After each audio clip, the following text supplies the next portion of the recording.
Are you interested in successful marketing tactics that also benefit the communities that your business serves? If so, you have come to the right place. This is the Win Grin podcast, brought to you by Leagueside, the nation's leading youth sports sponsorship platform. On the show, we talk to some of the smartest minds in marketing and brand building about marketing and growth strategy, and hear inspiring stories about how they got to where they are today. Get ready to learn and be inspired. Here's your host, Evan Brandoff.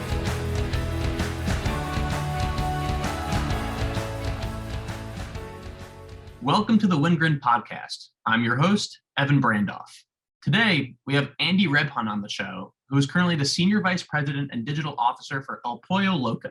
Before making his mark on Pollo Loco, Andy played a significant marketing role at both McDonald's and the Ford Motor Company. It's going to be a great episode. Let's get into it. How do the Bose compare to the AirPods, by the way? So I'll make this story a little bit more politically correct. I was out drinking with my friends 2 weekends ago for college football, and one of my friends was hating on the AirPods Pro, and I was like, "So what's so much better than AirPods Pro?" And he pulled out the Bose things, and I listened to them, and I was like, "Oh my God, these are so amazing!" And then I looked on Amazon, and they had a Black Friday deal for $80 off. So I bought these for $199. These are just like, the sound is really good. I really feel like if I put these in my ears, I have no idea what's going on around me. The AirPods Pro, you can still, even with the noise cancellation, hear a screaming baby or hear something else. This thing is just like, I feel like I'm in a metaverse or something. That's awesome. So if someone from Bose is listening, this might be the right podcast for you to sponsor. We already have our first. Let's just keep rolling. Instead of starting over, I like the cold open, getting right into it. But first, Andy, thank you so much for coming on the show today. We're so excited to have you. You bet. Happy to be here. Thanks for inviting me. So we were just talking before we started recording. After school, you lived in Detroit for a couple of years? I did. So I was really lucky right out of college to get a job opportunity with Ford Motor Company. The year was 2008. I think it was probably one of the most challenging years for the economy. Gas prices at the time were at $4, which is now, I think, a normality across the United States. Yeah, I decided to roll the dice, move to Detroit, and was happy to be a resident there for about 3.5 years. So Ford was hiring in 2008? They were, believe it or not. I got in about 4 days before they had a hiring freeze. So this was, I think I started June 2nd and they had a hiring freeze on June 5th. So it was pretty wild. I got in right before they stopped hiring, and it was great. It was a great experience, great opportunity. Wow. And I'm sure you learned a ton from the work that you were doing, but it must have also been an incredible learning experience to see what was going on with the auto industry in 2008. What was that experience like? Yeah, I think it really, just gave me an opportunity to step up and lead a lot differently than I probably would have normally had the opportunity to do. The company was going through major restructuring. There was a fairly new leader at the time who's now considered to be one of the greatest CEOs of all time, Alan Mulally. And, he brought this idea and thinking to the company of one Ford, one team, one plan, one goal. And it really had this whole notion of everybody kind of rowing in the same direction and everybody believing in the plan and not having the suppliers fight the company and the company fight the dealers. And it was just one of those, I would call it keystone moments that really just changed the trajectory of the company. It was unbelievable company to work for, unbelievable dealers, and probably some of my fondest memories from my professional career at Ford. It's so interesting. Did you end up taking that job out of school? So as a role in marketing or because of Ford itself? No, I was walking around a career fair at University of Wisconsin in our basketball arena, and it was so funny because I really didn't have Ford on my radar that day. And I ended up meeting a recruiter for Ford. And, I think sometimes recruiters are just really good salespeople.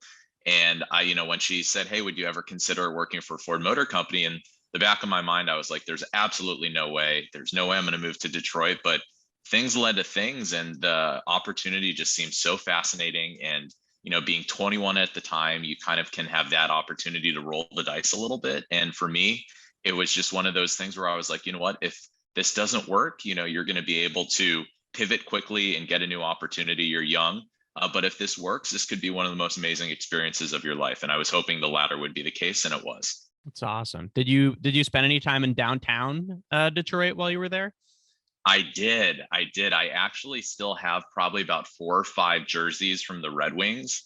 My friends were huge Red Wings fans, and I kind of became yes, exactly. I came from a LA Kings, and I converted to a Detroit Red Wings fan. And man, there's a reason why it's called Hockey Town USA, and just those fans are so passionate. The games are so fun, and it's great to be downtown because I think everything is really close to one another. You have Comerica, you have Ford Field. It's a great downtown area. So really love spending time there. It is. I lived in downtown Detroit from 2013 through 2015. And there is something so special. To your point, everything's so close to each other. It's a cool city. And something special about being in Detroit as it's rebuilding, where, typically out of school, you move to a city and you care about your professional growth, your close network of friends, but something about being in a city where it's a renaissance, that culture is so special. And I'm sure you got to feel that firsthand, like right as Detroit started its rebuilding process. Yeah, completely agree. It was great to kind of just see that city come to life. I think, given the auto industry in 2008, it was kind of one of those low periods, but very quickly as the U.S. auto industry rebounded, you just saw the city come more to life, and you saw a lot of building downtown. And one of the things that's always funny about Detroit, and I don't think people realize, is you can pretty much throw a rock and hit Canada, which is right across the river. So obviously I had an opportunity to go to Canada too, which is super cool. I think it's the only place in the country, maybe there's one other place, where you have to go south in order to get to Canada. Yes, exactly. This is very true. And I actually did the Detroit International Half Marathon. So you actually run over the border, over the Ambassador Bridge, which is super cool. It's a really fun race to do if you haven't done it. That is awesome. So, all right. So you spent a couple years in Detroit working at Ford Motor Company. What came next after Ford for you? Yeah. So I was in Detroit for technically about 1.5 years. Then I moved to Kansas City with Ford, and then back to Detroit. So a total of 3.5 years in Detroit, and then 1.5 years in Kansas City. And then I had a mentor who worked for McDonald's, and I met him kind of very early on in my Ford career at a experiential event in New Orleans, Louisiana. And we stayed in touch, and about 5 years into Ford, he said, "Hey, would you ever consider working for McDonald's?" And being a marketer and knowing just the incredible prowess that McDonald's has just in terms of the history of the brand, I jumped at the opportunity, really thought that it was just an incredible brand to be a part of. And in 2013, I moved from Detroit to Boston, essentially from Mustangs to McNuggets, and started my career at McDonald's. So if my research serves me right, you were behind spearheading the Uber Eats McDelivery. Is that right? Yeah, so I was definitely part of the team that helped launch McDelivery. One of the early markets was Atlanta and Florida. And so that was kind of one of the first markets that came to launch. We had a team at National that was really dedicated in doing the majority of the launch. But from a local perspective, we were one of the first markets to go out with it. It was an incredible opportunity to kind of see it come to life on the ground. I was living in Chicago in about 2014, 2015. And that was when Uber Eats was really just starting to get into the delivery game. And they had this kind of different business model. But then seeing your restaurant brand kind of own it on the platform and just do an incredible job growing off-premise sales, it was just such a cool opportunity to be a part of. And especially in Atlanta, the market was just extremely receptive to the new idea. And we had great press, great coverage from it. And it was fun to just be able to deliver Big Mac and French fries all over the city. Was McDonald's the first major brand to partner with a food delivery service?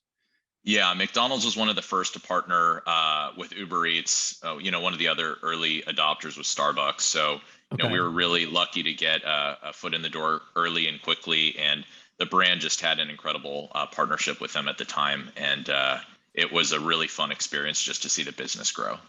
For sure. And internally at McDonald's, what was the problem what was that year's initiatives? What was the problem that you were looking to solve that ended up yielding pursuing a partnership with Uber Eats? I think the biggest piece is just consumers are changing the way that they like to experience the brand. And in an era where digital is growing so rapidly, you had a lot of the younger generation of consumers that were really wanting the ability to have delivery of their favorite restaurant chain to their front door. And, delivery was slowly picking up in terms of the market share that it was gathering. And for us to continue to be competitive and, be that market leader, that was the decision that was made to really just try to expand our reach and extend and allow the opportunity for consumers through the use of their phone to get McDonald's delivered to their doorstep.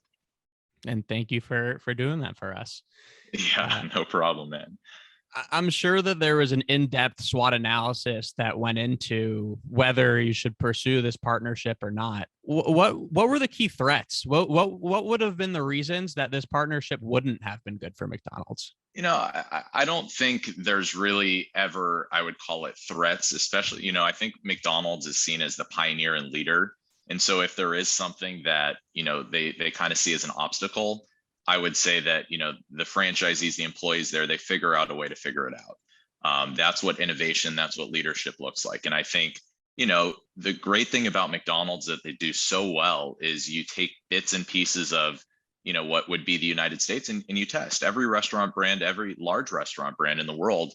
They try to get a lot of data prior to rolling out a major initiative, and they test and they try to see, what's working, what's not working, where can we get better, what are efficiencies that we can realize. And I think, similar, we did that in this circumstance, and, we realized some of the kinks, I think, initially, and then we were able to adapt and be that leader and have a lot of other restaurant chains look at us and say, wow, McDonald's did a really good job with this. For sure. And you mentioned franchisees. With an initiative like this, do you need to get the buy-in from all the franchisees? How does that process work?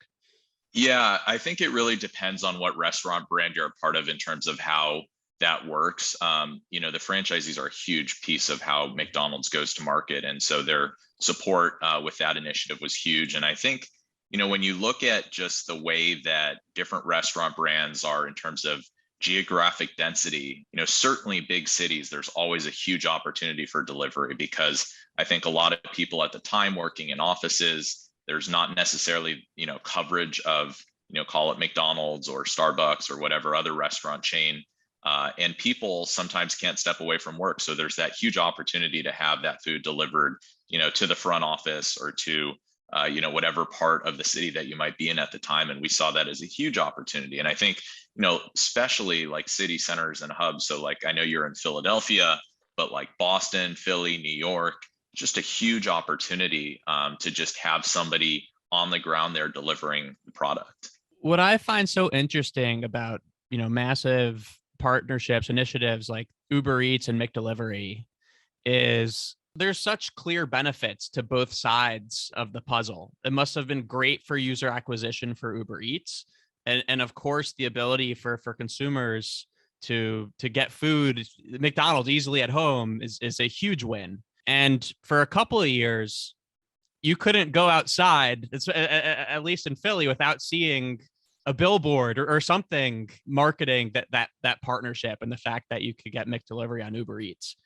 Something that I always wonder is those marketing campaigns, who is that driven by? Is that driven by Uber Eats and they're getting buy-in from McDonald's to feature McDonald's on billboards, or the other way around, where it's driven by McDonald's and featuring the opportunity to get on Uber Eats? It kind of just depends on the nature of the partnership and the promotion. There's times where it's led by the delivery provider. There's times where it's led by the restaurant chain. And that's something that, is pre-established sometimes in a contract, or sometimes if there's a big idea and either Uber Eats or McDonald's wants to do something, one of the sides approaches one another with what that big idea is. So fast forward, you're now with El Pollo Loco. Yes, sir. First, can you tell us a little bit more about El Pollo Loco? Yeah, so El Pollo Loco is a regional chicken brand. We are a fast casual fire grilled chicken concept. And so we're really known for our fire grilled chicken, our long cooking process that we have for our chicken, which is slowly marinated. It tastes incredible. I eat it pretty much almost every single day. And we're in 6 states. We're in California, Nevada, Arizona, Utah, Texas, and Louisiana. And we've recently made some announcements that we're going to be expanding geographically east, not quite to Philadelphia yet, but we are going to be going to Denver. We've announced plans in Oklahoma and in Kansas. That's awesome. Congratulations. Thank you. What's your go-to on the menu? I usually like the chicken tostada salad, double chicken tostada salad, but I would say recently, because it's the holiday times, we have this really good pozole verde, which is a Mexican chicken soup. It's absolutely delicious. And then I usually get a tamale or two to accompany it. So we have these really good chicken tamales on the menu. So, one of the cool things about our concept is we pretty much have a menu that's very consistent throughout the year. And then like most restaurant chains, we'll have an LTO here or there.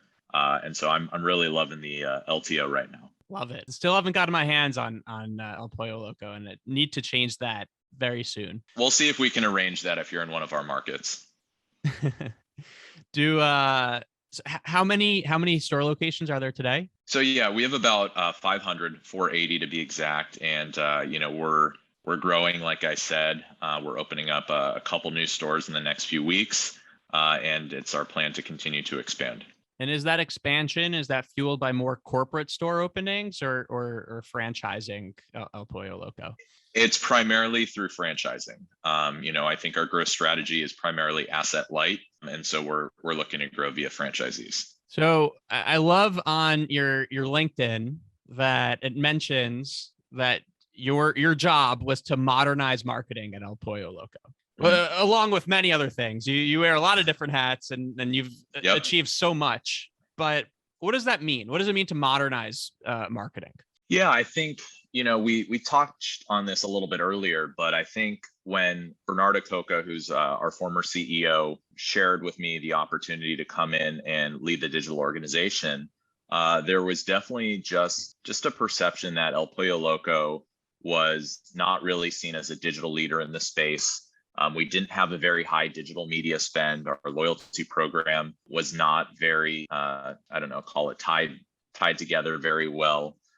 We didn't have segmentation. We didn't look at data and analytics. And I think if you're going to be a modern progressive restaurant company, you really have to have a digital, call it a superpower, to really just continue to grow, continue to fuel what the brand needs just to be modern and seen as a consumer savvy brand. And so, Bernard and I had a conversation about what is it exactly that the brand wants to be? What does it want to stand for?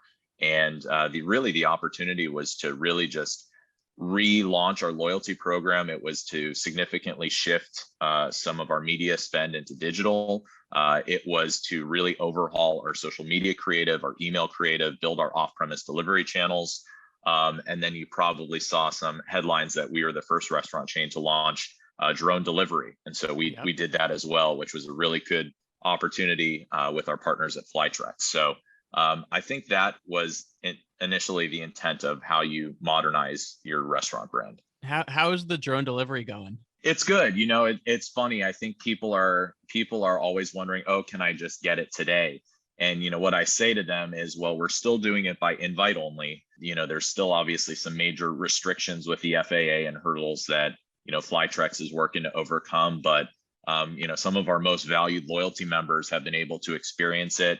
And it's just fun when you get to see it in action, because usually it just stops traffic and people like stare up at the sky like it's a UFO or something. But there's this branding of Air Loco on the side of the drone, which, people, kind of put two and two together that it's El Pollo Loco. But it's really cool, man. I think the biggest piece is it's fast, it's efficient, it's more cost effective for us, more cost effective for the consumer.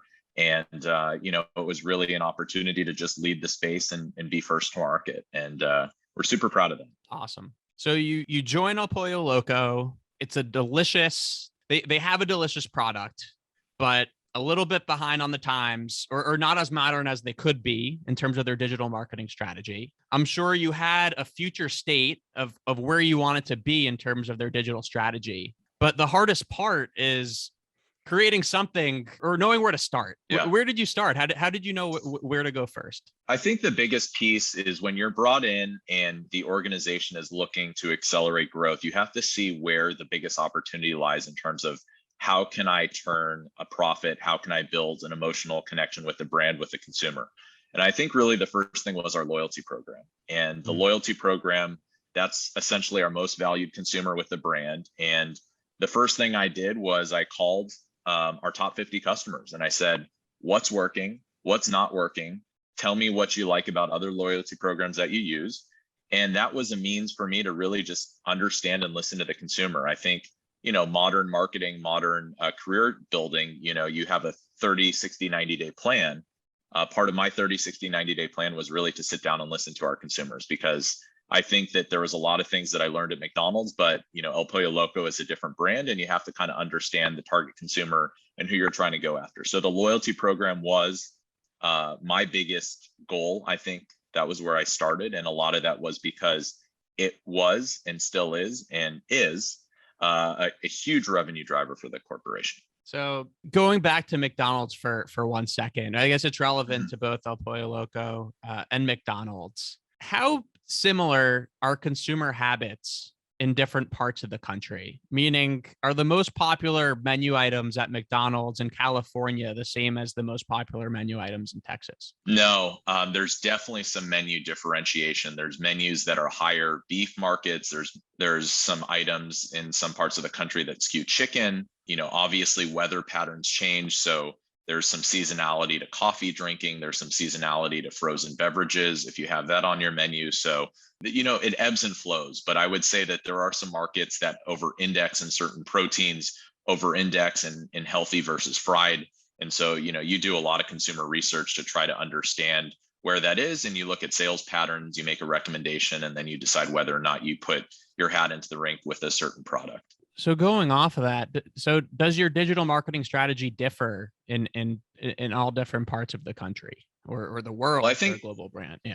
Yeah. I mean, I think the cool thing about digital is you have the opportunity to target a lot more precisely. Right. There's obviously the ability to identify unique customer segments. There's obviously building of habits online, as consumers go through different types of apps and they, click on different websites. With cookies, it gives you the power to do a lot of different things. I think, one of the things that a lot of marketers are trying to figure out is how you function in a cookieless world, which I know every brand marketer in the world is trying to solve at the moment. But I think for now, the biggest piece is we work with an incredible media agency initiative that really helps us kind of lead the charge in terms of understanding where we should place our digital bets and how we do a better job of segmentation and personalization. And, we try to reduce our cost pers and customer acquisition costs to really benefit our brand overall. Right. So jumping back to El Pollo Loco, you saw the main opportunity at first is a loyalty program. Yep. What did that loyalty program look like for El Pollo Loco? I think the biggest piece was just the way we were communicating with the customer. So, let's say Evan's a guy who comes into El Pollo Loco and he's typically just ordering a chicken burrito. He comes there for lunch, he comes there for dinner, he's a chicken burrito customer. Mm-hmm. Well, unfortunately, the way that the company used to function was we would send Evan still everything. So it didn't matter if Evan was a single guy ordering his chicken burrito, if he was a married guy with a family. We didn't really do a good job of understanding how Evan wanted to interact with the brand. So Evan would receive family meal offers. He would receive offers for tortilla soup. He would receive offers for desserts.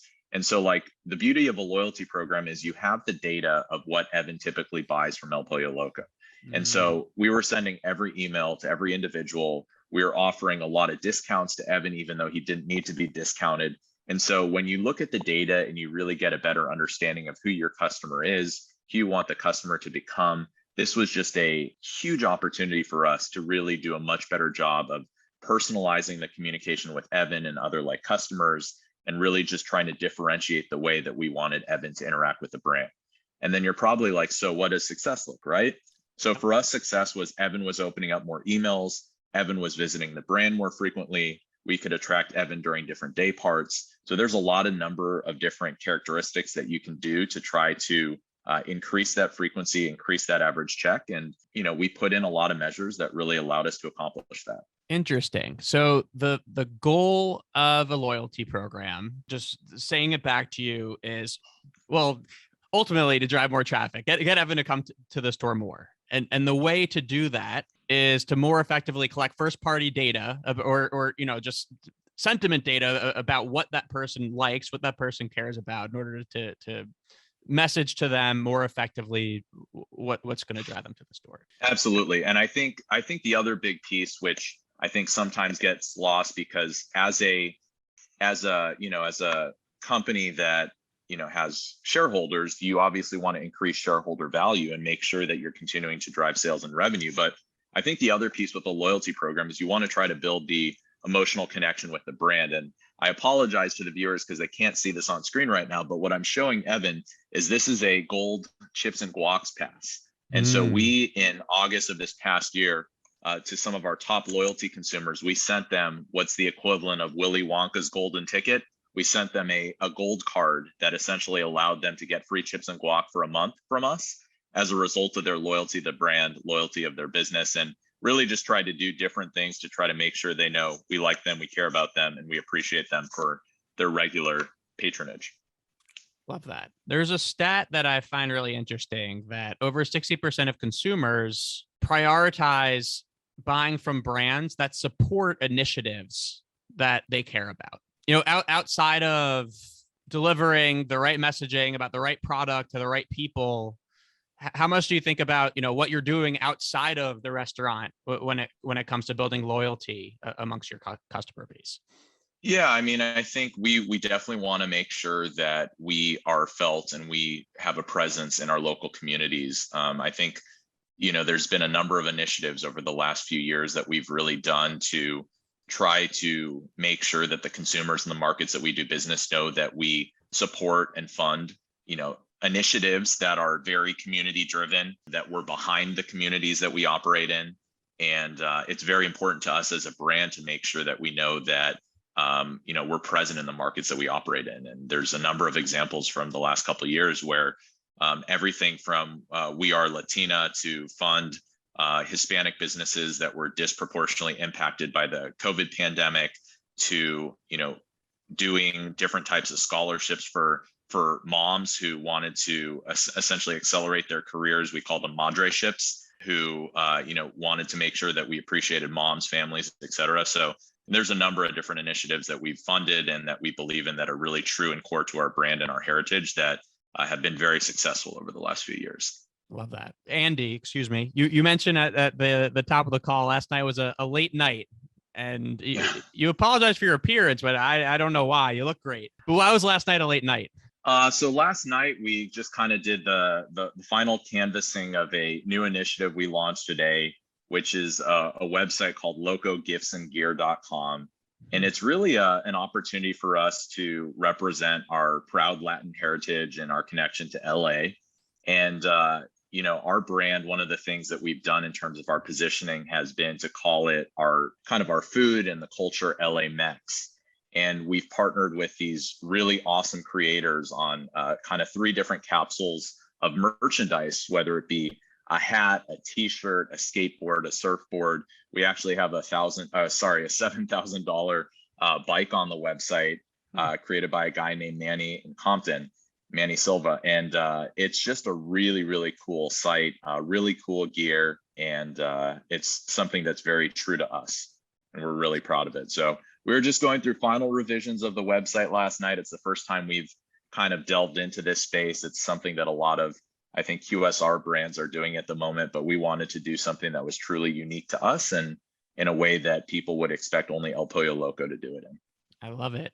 How did you all come to the decision to open a merch store? Yeah, I think that, you've seen a lot of really successful collaborations in the space. And when, you're trying to extend the reach of a brand and think about ways that you can continue to have an emotional connection with your consumers, not only in the markets that you do business, but in kind of future markets, these collaborators and artists have a big following outside of probably what's traditionally just El Pollo Loco. And we wanted to partner with people who were unique, true to us, and really allow us to extend the brand in kind of a unique, fun, interesting, cultural capacity. And this was a way to do it. And, we had a number of agency partners who worked on this. Vitro, Primary Color Initiative, our media agency, and Edible, our PR agency. So there's a lot of different players who were involved with this, and a lot of people on the corporate side who spent a good amount of time on it. And so we're really proud with the way it came together, and hopefully we'll sell a few things. Well, my wife is in need of a new bike. I'm going to check out that. Okay. It's probably out of my budget, but it sounds awesome. Awesome, man. Can't wait to check that out. Last topic I want to touch upon. You had mentioned before the podcast episode that if you could teach a college course, the topic would be how to differentiate yourself and make friends in corporate America, which I love. There needs to be more tactical courses like this, and personal finances, and so much more in college, in my opinion.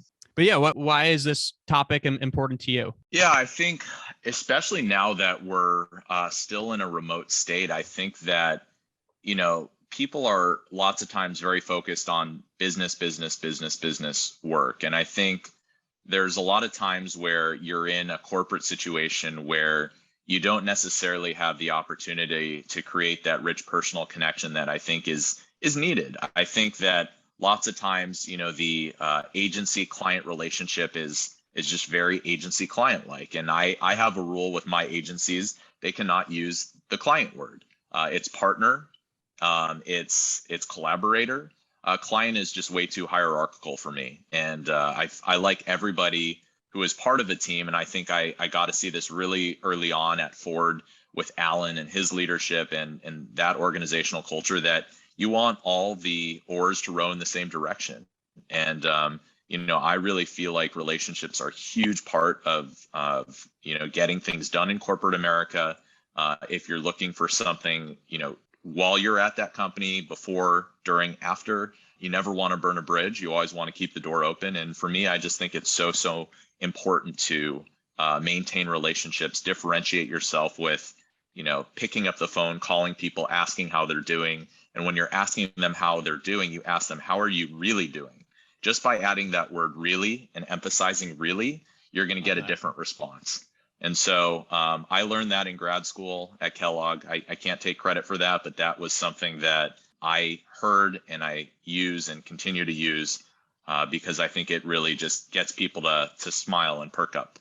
So if you could go back and give college Andy some advice about how to level up at differentiating yourself and making friends in corporate America, what advice, what can they be doing in college or as a recent graduate to level up in this capacity? Yeah, I think from a college standpoint is I would just say be involved and continue to be involved and go, do club sports, do organizations, be involved on campus, because I think the more you can learn, the more employment you can have prior to taking that big or small first corporate job, you're just going to set yourself up for success. And I think one of the things that I know is very intimidating as a college student or as a recent grad is like, you fear failure.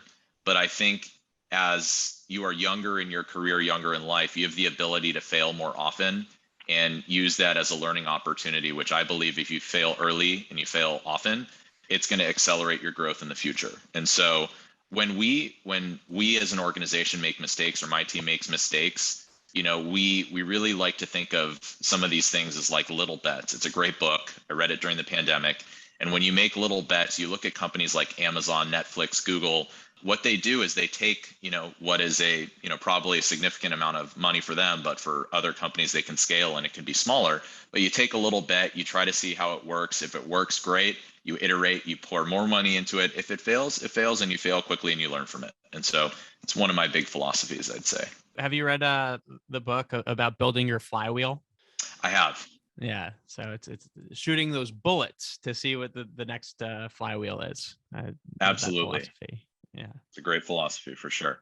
Yeah. Are there any failures that are top of mind that were most impactful to forming who you are today? I would say not necessarily a failure, but I think as you move forward and accelerate your career further, I think probably the biggest thing that you learn is you want to stay true to yourself and stay true to your values. And I think one of the things that you've probably gathered as you've listened to the podcast is that I've moved around a lot. And what's crazy is I already have Marriott titanium status for life at my age, which is a little bit scary. But I think just the values in terms of like what is important to you evolve and they change a little bit. And as you get older, I think, you definitely want to be closer to family. You want to be able to, allow them to just be a part of your life. And I think sometimes you get very mired depending on where you're at in your career and what your goals are in just the day-to-day grind. And I think that's probably, I wouldn't call it a failure, but I would call it an evolution of what I think is important and just the way I look at life and business. Right. Well, now you're back in LA where you grew up. So I am. You're practicing what you preach. So yes, it's great. Yeah. Andy, this has been super insightful, interesting, fun for me at least.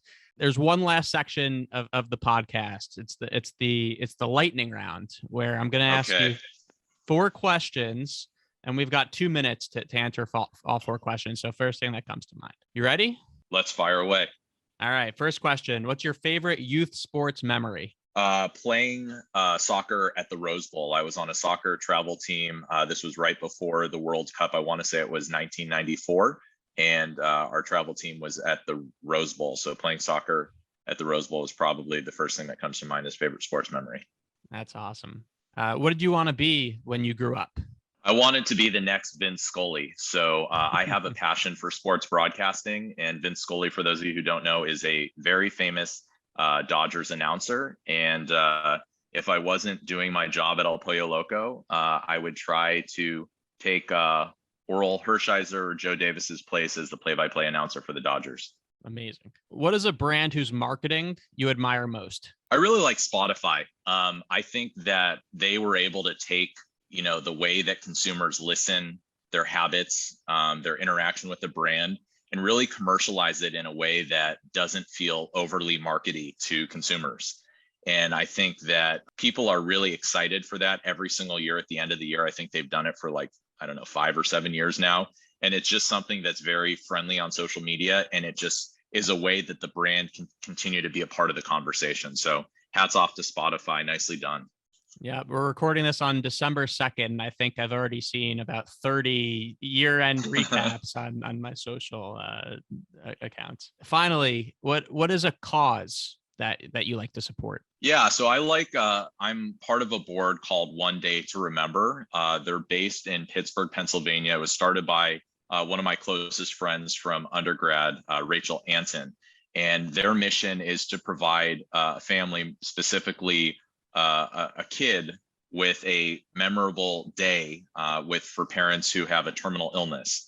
And so it's kind of equivalent maybe of like a Make-A-Wish type situation where you really try to take the family out and allow them to have one enjoyable, memorable day, whether it be you go to a stadium, you go on a vacation, and you go to an amusement park.